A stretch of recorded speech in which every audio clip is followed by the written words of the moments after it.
Uh, Thank you, ladies and gentlemen, especially my very bright students. I'm quite thrilled to be here with you today. It's a great moment for me to be in this great state of Virginia, one of the states that built the history of the United States of America.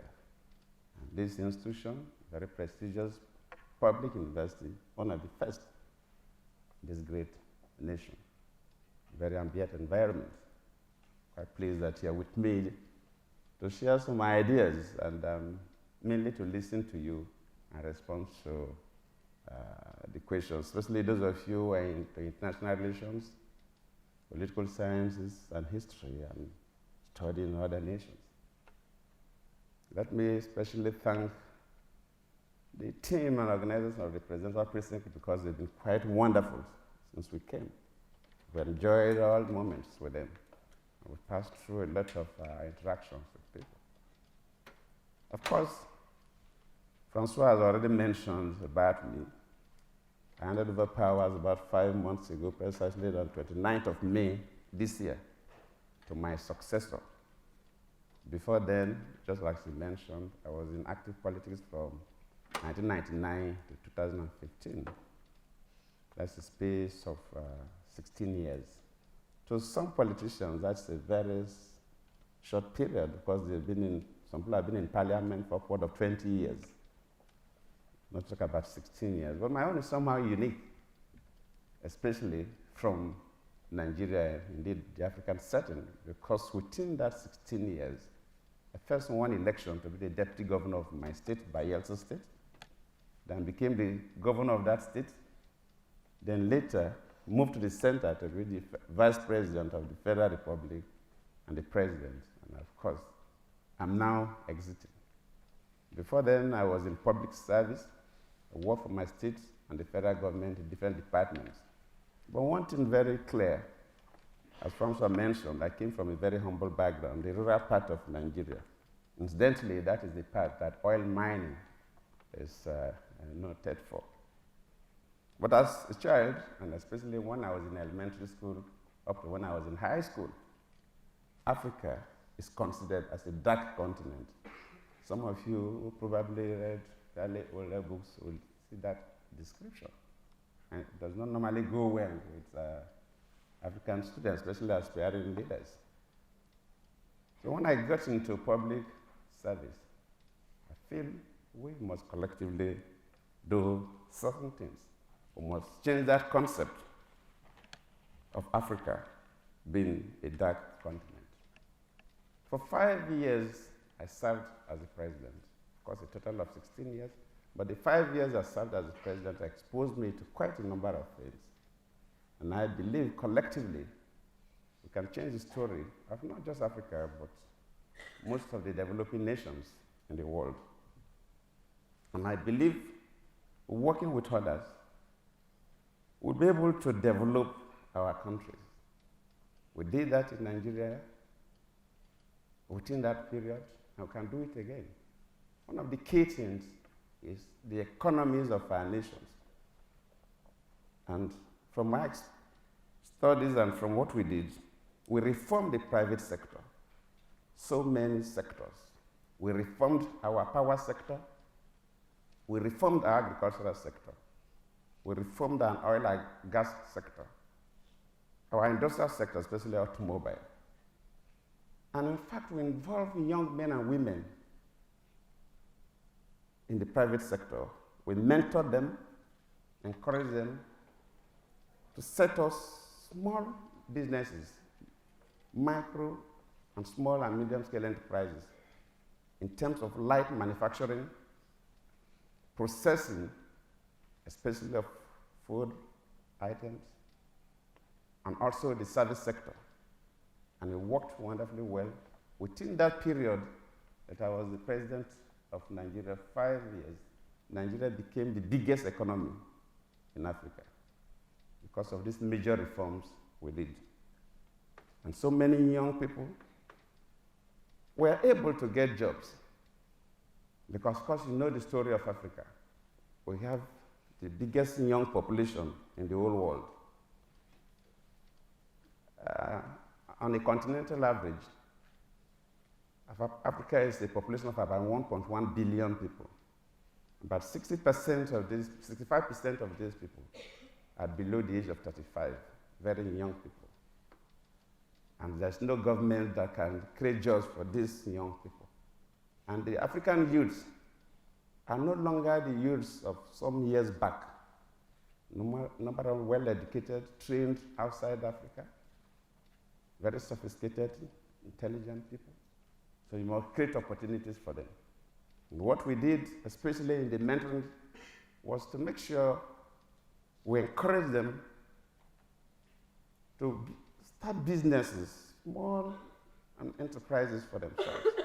And our philosophy was that every young person that is key into our program, in 5 years, should be able to employ 2 to 5 others. But when we started that program, under 2 years, some of them employed up to 10 and even more. So it was a very, very successful program. If we succeed in doing that in Nigeria, I'm convinced that we can do that in a number of African countries. If our reforms worked in Nigeria, transformed Nigeria to be the biggest economy in Africa, within that short period that I was in office, we can replicate that in a number of African countries. But for your economy to grow, you also need a solid political base. Economy stands on a stable society. No investor will want to go and invest in a society where you are not too sure of your investment. And if the society is so unstable, the insurance will be quite high and create problems for investors. So I also work with other African leaders, those who are in offices, those who have left offices, in the diaspora, and scholars like you and those who are interested in what happens elsewhere, to see how we can stabilize our democracies. The issues of good governance, government that carried out its responsibilities based on the rule of law. And for you to get there, then how you select your leaders matters so much. Our electoral processes must be credible and must be transparent. Our transitional processes from one government to the other must be peaceful and based on international best practice. We've demonstrated that practically in Nigeria. And we can help and work with others to make sure that we move the continent forward. When we do that, we'll be in position to galvanize all the leaders in Africa. And when I talk about leaders, I'm not really talking about only political leaders. In most cases, when young people complain about leadership, they consider more political appointments, but I always go beyond that because I always consider political offices as too transient. But industrial leaders, people who play big in the private sector, who will galvanize all political leaders, the business leaders, and so on over a period of time, including Africans in the diaspora and our friends in the diaspora and the development partners, to see how we galvanize the resources of Africa for the development of the continent.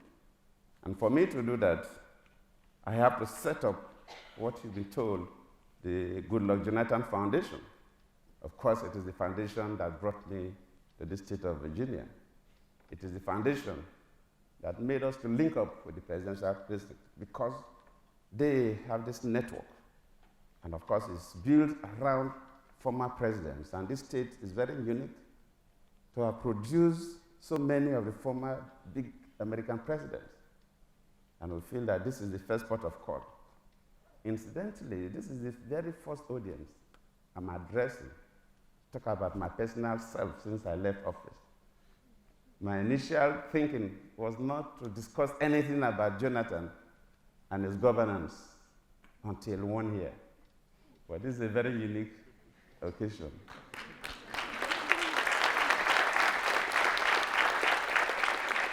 So I will be brief.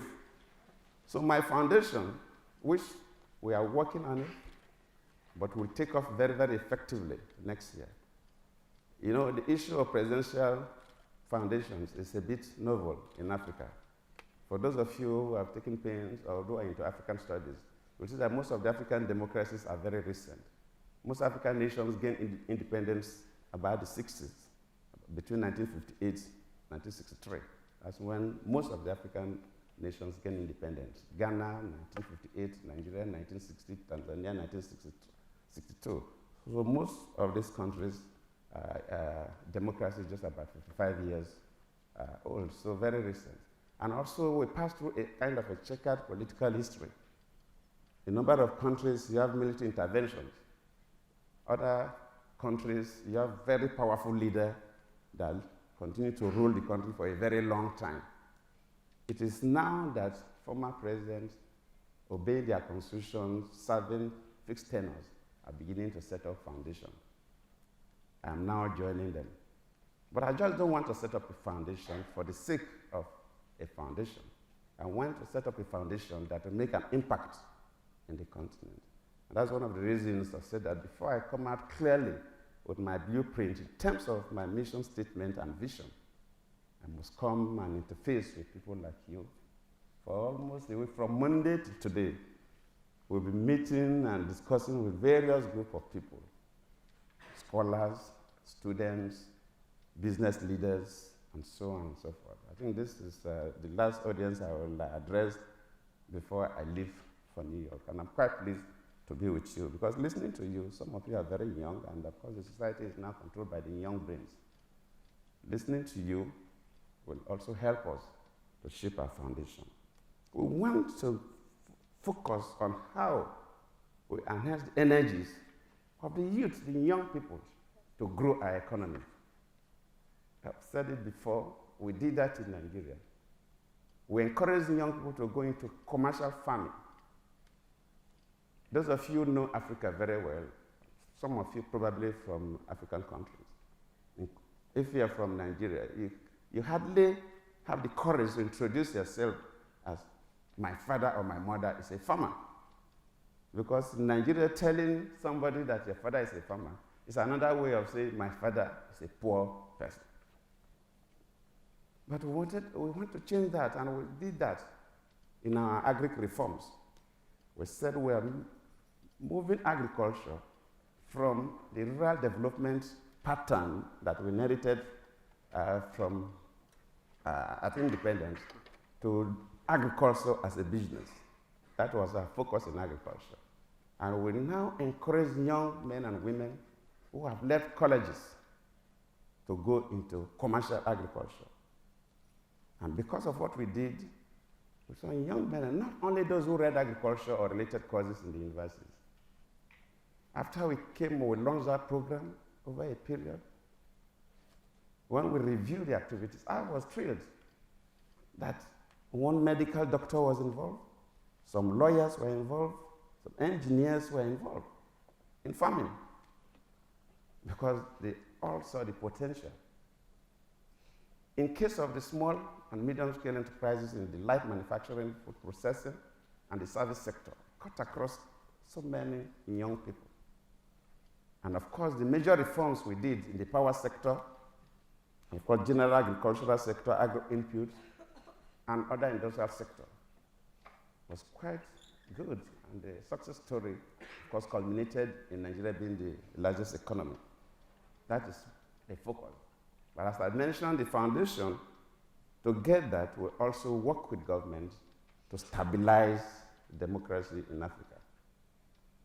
The greatest problem, or one of them, is the kind of democracies we practice and the inability of our system to encourage smooth transition from one government to the other, which we're working very hard, and we believe that we will be able to network with other leaders and get that done so that people, nations keep to their constitutional provisions. Go on with a government based on the rule of law. Where necessary, the foundation will work with others, scholars, to look at the legal system. If we need to amend some of the laws, if we need to enact some new laws, we have to do that, because for you to change the pattern of doing things, the legal basis must also be considered. In Nigeria, for example, when we were to reform the power sector, before that time, our laws allow only the federal government to generate, transmit, and distribute power for commercial purposes. Any other person, even subnational bodies, can generate power, but for your use, not for commercial purposes. So we must change the laws. So most of our laws have to be changed to encourage enterprise, to encourage the private sector. The private sector to take some of the responsibilities of the public sector, and thereby giving opportunities to young people who want to do business. When we do this and working with other leaders, we will be able to galvanize all the resources in Africa, both material resources, human resources, collaborating with our development partners and people like you to change that metaphor where we consider Africa as a dark continent to what we think about lighting Africa. Because Africa is not a dark continent, but a light, a very bright continent. That Africa is bright is not a dream. It's real. Of course, those of you I've mentioned before who have taken studies in Africa, you talk about Africa rising. We have young men and women that are well educated now, full of energy, that has to be tapped for the development of the continent. A continent of 1.1 billion people, 65% of them under the age of 35, about 35% of them between the ages of 15 and 35. That is the age of people that are either looking for work, or some of them are still in high school and colleges. But that is a vibrant population. And we must use them to light Africa. Of course, Africa is the next great growth frontier, which is well known. And we can all work to achieve that. That's one of the reasons, or the key reason that I'm here, to have this conversation with the Presidential Precinct that arranged my discussion with you this morning. So I will not want to bore you today because I'm here more to listen to you. And with my commitment and what I've noticed for the past 5 days that I've been here, with you working with us, working with other African leaders, African young men and women, surely Africa will continue to be a bright continent that will also participate robustly in global issues and global development. So join me to light Africa.